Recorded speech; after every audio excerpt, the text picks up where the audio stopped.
बोलिए जगदम्बे मैया की जय हो।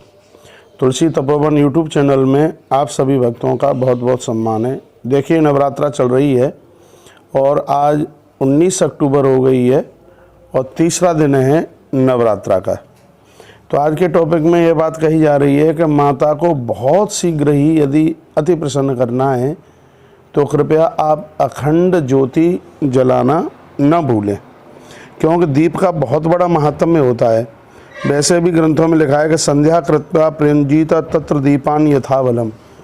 यह दीप अज्ञान को, अंधकार को समाप्त करके हमारी संपूर्ण इंद्रियों को यह बल देता है, यह ताकत देता है।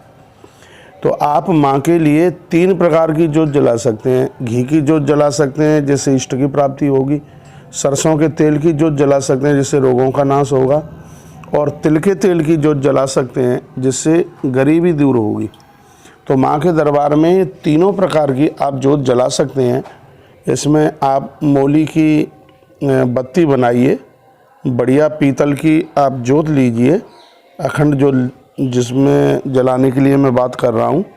और भले ही आपके 2 दिन निकल गए हैं, आज से ही आप माँ भवानी के दरबार में, मंदिर में, जहाँ घर में आपने स्थापना की है, वहाँ उस जगह पे नीचे थोड़े गेहूँ रखिए या चावल रखिए और उसके ऊपर यह दीपक जला करके आप रखिए।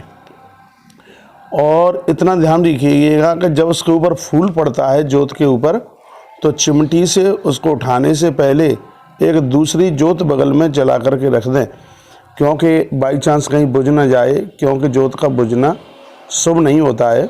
और जब आप उसको संभालते हैं यदि बुझ भी जाती है तो आपने जो दूसरी जोत जलाई है उससे फिर उसको आप जला दीजिएगा। ग्रंथों में जोत के लिए ये वर्णन किया गया है कि ये बिल्कुल कर्म साक्षी देव है। प्रातः स्नात्वा शुचिर्भूत्वा दीपम दद्यात् प्रियतनतः तेनाह पापानि नश्येतु युष्मा शिव भगोदय। ग्रंथ में लिखा हुआ है कि प्रातः स्नान करके जब आप ज्योत को छूते हैं, उसका दर्शन करते हैं, तेन पापानि नश्यन्तु, कितने भी पाप हैं वो सब जल करके राख हो जाते हैं। आजन्म्य कृतम पापम स्त्रिया व पुरुषेण चाहे स्त्री हो और चाहे पुरुष हो, दिया जलाने से संपूर्ण पाप जल करके राख हो जाते हैं। नवरात्रा का व्रत करने वाले सभी मैं भाई बहनों को निवेदन करना चाहूँगा कि माँ को प्रसन्न करने के लिए यदि कोई बहुत सरल उपाय है तो वह है कि माँ के सामने आप दिया रखिए, अखंड ज्योत जलाइए। मैंने पूर्व की वीडियो में भी कहा है कि दुर्गा माँ की प्रसन्नता के लिए आप दुर्गा सप्तशती का पाठ है, कन्या पूजन है, उसमें घट स्थापन है, और उसी में एक यह है जिसका नाम है अखंड ज्योत। तो ये 25 तारीख तक जो आप ये अखंड ज्योत जलाएंगे, आप देखेंगे कि इसका कितना बड़ा प्रभाव आपके घर में, आपके परिवार में होगा। जहाँ घर में झगड़े होते हैं, कलमस्ता होती है, घर में रोग होते हैं, डॉक्टर की दवाई नहीं लगती, एक बार आप विश्वास करके माँ के दरबार में, जहाँ आपने माँ की स्थापना की है, वहाँ अखंड ज्योत जलाइए। 25 तारीख तक इस अखंड ज्योत को जलाइए और आप देखेंगे कि आपके घर में कितनी बड़ी शांति होगी, आपके घर में कितना आनंद होगा। देखिए, दामोदरस प्रीत्यर्थम दीपदानम तथा कुरु। पूरे कार्तिक के महीने में दिया जलाने से जितना पुण्य प्राप्त होता है, जितना अधिक मास में दिया जलाने से जितना पुण्य प्राप्त होता है, उतना ही सिर्फ नवरात्रा में 9 दिन माँ के मंदिर में दिया जला करके उतने फल की प्राप्ति होती है। एक बात मैं और निवेदन करना चाहूँगा, चाहे ऐसी माताएं जिनका पति नहीं है और चाहे ऐसी माताएं जो सधवाएं जिनका पति है, ये पूजा करने का, दिया जलाने के लिए दोनों के पास अधिकार है। मैं निवेदन कर देता हूँ, पुराण की बात कह देता हूँ, विधवानाम व्रतमिदम सधवानाम तथैव च।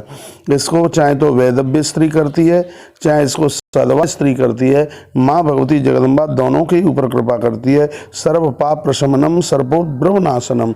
भैया, दीपदान करने से पाप नष्ट होते हैं। और जिन लोगों का पैसा बाजार में मारा जा रहा है, पैसा आ नहीं रहा है, घर में गरीबी है, दरिद्रता है, देखिए गरीबी भी किसी श्राप से कम नहीं है। इस श्राप से मुक्त होने के लिए आप सभी जन इस नवरात्रा में माँ के दरबार में आप दीप जलाएं, अखंड ज्योत जलाएं, फिर आप देखेंगे कि उस दिए की कितनी बड़ी महिमा आपके सामने प्रकट होकर के आएगी। श्रवणा सर्व पापग्नम दीप दान फलप्रदम। सुन लीजिए, इस समय आप दीप की महिमा सुन रहे हैं इस वीडियो के माध्यम से। ग्रंथाकार कहते हैं सिर्फ दीप की महिमा सुनने से ही इतना फल पुण्य प्राप्त होता है। तो जब दीप जलाया जाए तो उसकी कितनी बड़ी महिमा है, उसको शब्दों में बांधा नहीं जा सकता। इसलिए सभी मैं माता रानी के भक्तों को एक बार पुनः निवेदन करता हूँ, भले ही पिछले ये 2 दिन निकल गए हैं, आज से आप अखंड दीपक जलाइए और इसको 25 तारीख तक जलने रहने दीजिएगा। और जब भी आप ज्योत को ऊपर बढ़ाते हैं तो यदि आप मल विसर्जन के लिए गए हैं तो स्नान कीजिए, बाथरूम के लिए गए हैं तो हाथ पांव धो करके और शुद्ध हो करके ही आप दिए को छुएंगे। तो आप सब दीपक जरूर जलाइए। आज की वीडियो में इतना सा ही है और मुझे विश्वास है कि इन कही गई बातों से आप ज़रूर लाभान्वित होंगे। यह है तुलसी तपोवन यूट्यूब चैनल आप सभी के लिए